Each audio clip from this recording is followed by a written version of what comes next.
All right, so I wanted to dive a little deeper into a topic that I've talked a lot about, and this is from Spencer Fernando saying the first lockdowns took place when much was still unknown, particularly the fatality rate, and when our leaders said they were buying time to adapt and protect the vulnerable. They squandered that time, and people understandably aren't going to trust failed governments again. Now, there's many aspects to this. The first one is the thing that I always bring up, in that again, I've talked to mostly online, in fact, almost all online, and this is the thing I always bring up to these people, and then I ask them, for the people that support the lockdowns and the mask mandates and all that BS, I simply ask, genuinely curious, what would it take to admit the lockdowns don't work or the mask mandates don't work, even just a hypothetical situation?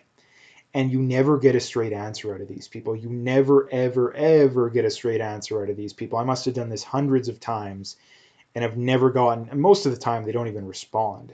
And I think the best thing, and which isn't a good argument at all, but the best thing that you hear is, oh, we're just playing it safe, right? We just got to play it safe. But this is the thing.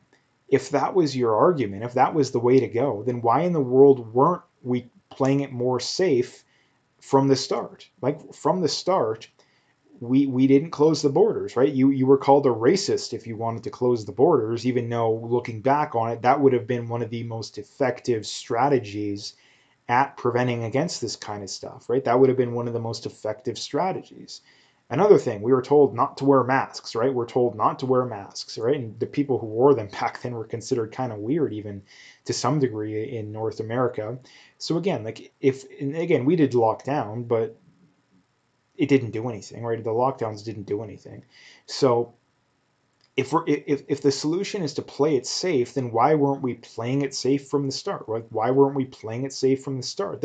And this is the thing that really bothers me as well, and that he brings up too, is that we now know a lot more, infinitely more about this virus than we did going back to like February and March. We now know the death rate is comparable to the flu, and if you're young and healthy, it's less than the flu, right? We know that the only people that need to be worried are people that are in nursing homes, or otherwise known as very old people, or people that have multiple serious underlying health conditions.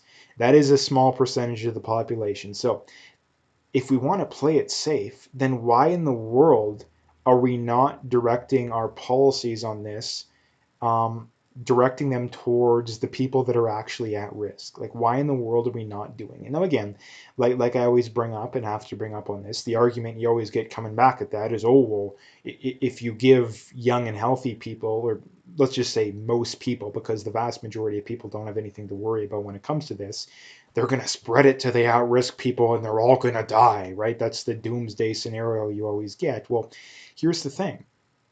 If you were that paranoid, or the old people that you would be in contact with are that paranoid, then who is stopping you from just not visiting them? Like, who is stopping you? No one.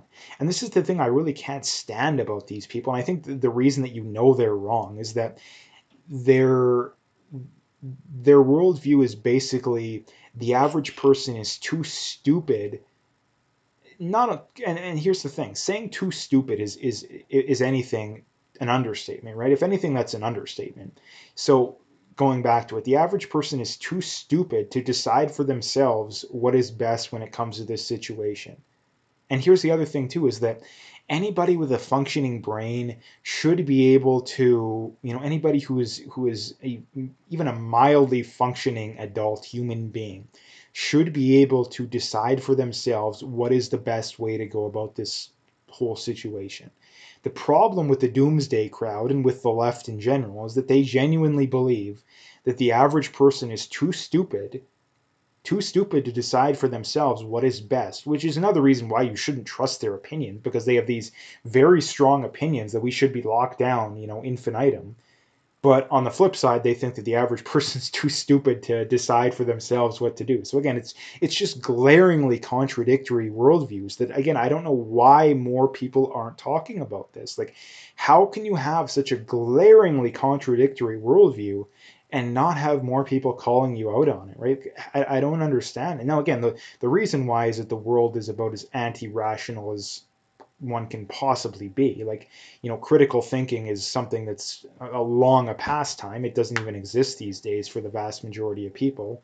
The people watching this probably exceptions to that rule, thankfully, but it just doesn't make any sense. It does not make any sense. And that why in the world, like, and here's the thing too, like I brought up, is that whether or not the average person, someone like me, someone like probably you, um, goes to the gym, goes to work, has absolutely no effect on nursing homes.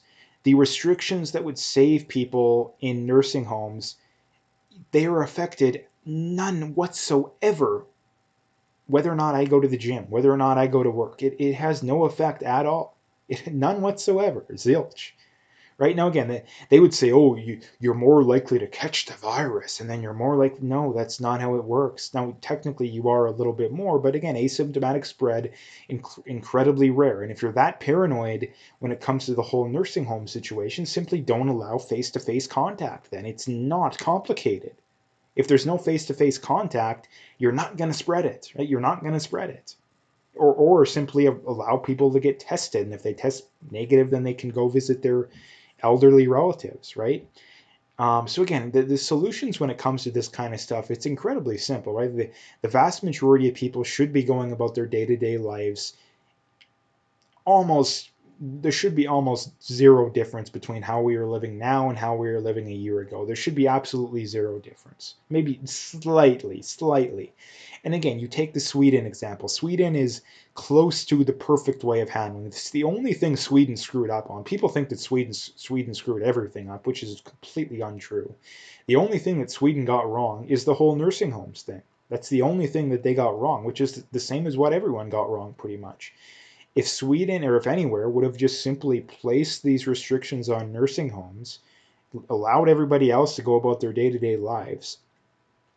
I mean, here's the thing. Let's put out a hypothetical situation. Even something you can't even say is hindsight's 2020. If we would have closed the borders, which is something that made sense at the time, I remember talking about it at the time that we should have closed the borders, that we should close the borders. If we would have closed the borders, and not to mention, too, it was clear if you looked at the data coming out of Italy and Spain that nursing homes were the thing that were really hardest hit. This is the thing that we should have picked up on, the governments should have picked up on, and we didn't. If we simply would have closed the borders, had restrictions on nursing homes from day one, we would have probably had less people die. In fact, I would be very confident in saying that we would have had less people die, and we wouldn't have destroyed the economy. It would have been a win-win for both sides. But no, we can't do that because we have a bunch of paranoid, delusional Karens out there who think that if we go back to normal or anywhere close to that, if anything less than a full-on lockdown to these people, they think it's going to be doomsday. And this is the problem too, that you can't reason with insane people, and that's the problem too. Is that you, and I think another good point too is that you can't knock sense and talk sense with people, or talk reason into people. From you can't talk people out of positions that they weren't reasoned into, right? If people were if people believe things and they were convinced into believing that thing, based off propaganda or misleading info, which is exactly why the vast majority of people that are paranoid about this were brainwashed into believing what they believe. There's no way you can reason people out of these beliefs. It's just not going to happen. That's the worst thing about this, is that it doesn't matter where the cases are at too. This is the other thing they bring up. Oh, the cases are so high. But again, even when we were having like 40, 50 cases a day back in like June, July, August, these were the same people that were still saying, "Oh, we shouldn't be open. We should have mask mandates infinitum. With no social gatherings." Like, these people, it doesn't matter what we're at. Like, you look at Australia. I mean, they locked down an entire province over literally a handful of cases. I mean, you look at Nova Scotia. They implemented their mask mandates when there was literally a handful of cases. I think New Brunswick has literally had like one person die in less than 100 cases, and they have lockdowns. Like, again, this has nothing to do with cases, nothing even really to do with deaths either. This is entirely paranoid delusions. And the reason that the governments are doing this kind of stuff is number one, power, right? They want the power.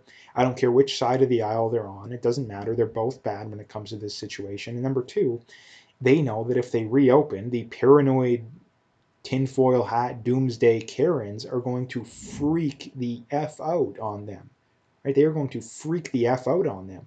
These are the you know the middle-aged mothers, or the just retired boomers who have nothing to do all day, that sit on Facebook and Twitter and watch the news all day and just bombard.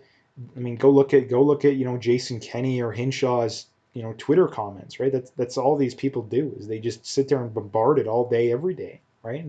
So again, like this is the problem when it comes to this whole situation, and that there's no way to reason with people. There's no way whatsoever. And they would say the other thing around. They would say the other way around too. But the reason that we know that they're wrong, and that someone like me is right, is that I will actually entertain their beliefs. They won't entertain, and the way we know that is simply the questions that we ask, right? If we were the ones that were wrong, then they would have no problem simply answering the "what would it take to admit you're wrong" questions, and I would do the exact same thing. And the reason that I'm confident in that is that the "what would it take to admit that someone like me is wrong" scenario, it would have already happened already, right? Number one, there would be a clear correlation between the lockdowns working, which there isn't, especially in Canada, right? There's no evidence, there's no clear correlation between lockdowns and a reduction in cases or death whatsoever. Same goes for the mask mandates, right? There's no correlation. If anything, there's a negative correlation. In fact, if you look at the numbers, it appears there is a negative correlation between mask wearing and a reduction in cases. If anything, mask wearing results in an increase in cases, which doesn't make any sense, but it kind of does in a way. But that's a different video in and of itself. So anyway, that's what I wanted to talk about today. If you liked the video, make sure you hit that like and subscribe. Check out those links below. Follow me on those other platforms. You can donate if you want to do that as well. Again, I appreciate whatever support I can get. So again, have a good day, and stay tuned for more.